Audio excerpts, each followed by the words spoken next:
চীন বাংলাদেশ সীমান্তে নজরদারি করা হয়েছে জোরদার।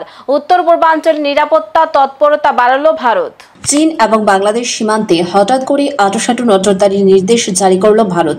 পাহেলগাঁওয়ে জঙ্গি হামলা ও অপারেশন সিঁদুরের পরপর পাকিস্তানের সঙ্গে উত্তেজনা চরমে উঠলেও ভারত পূর্ব সীমান্তে কোনো রকম ঢিলেমি রাখতে নারাজ। সেনার সদর দফতর থেকে স্পষ্ট নির্দেশ দিয়েছে, পশ্চিম ফ্রন্টে নজর থাকলেও পূর্ব ফ্রন্ট অর্থাৎ বাংলাদেশ, চীন, নেপাল এবং ভুটান সীমান্তে নিরাপত্তা যেন কোনোভাবে শিথিল না হয়। সূত্র অনুযায়ী উত্তর পূর্ব এবং পূর্ব সীমান্তের যাবতীয় তথ্য ও নিরাপত্তা সংক্রান্ত রিপোর্ট ইতিমধ্যেই দিল্লিতে সেনা দফতরে পাঠানো হয়েছে। বিভিন্ন এলাকায় মোতায়েন থাকা আধা সেনাবাহিনীর অবস্থা খতিয়ে দেখে রিপোর্ট চেয়েছেন কেন্দ্রীয় স্বরাষ্ট্রমন্ত্রী অমিত শাহ।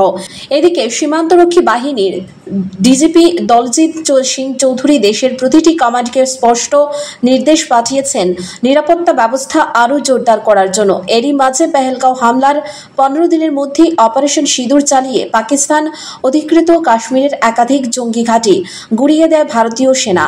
এই অভিযানের পর দুই দেশের মধ্যে উত্তেজনা বাড়ে, পাল্টা হুমকি দেয় ইসলামাবাদ এবং সীমান্তে গোলাবর্ষণের মাত্রাও বাড়ায়। পরিস্থিতি নিয়ন্ত্রণে সর্বদলীয় বৈঠক ডেকেছে কেন্দ্র। প্রধানমন্ত্রী ইতিমধ্যে একাধিক উচ্চ পর্যায়ের বৈঠক করেছেন এবং স্পষ্ট বার্তা দিয়েছেন, দেশের নিরাপত্তা প্রশ্নে কোনো রকমের আপোষ করা হবে না।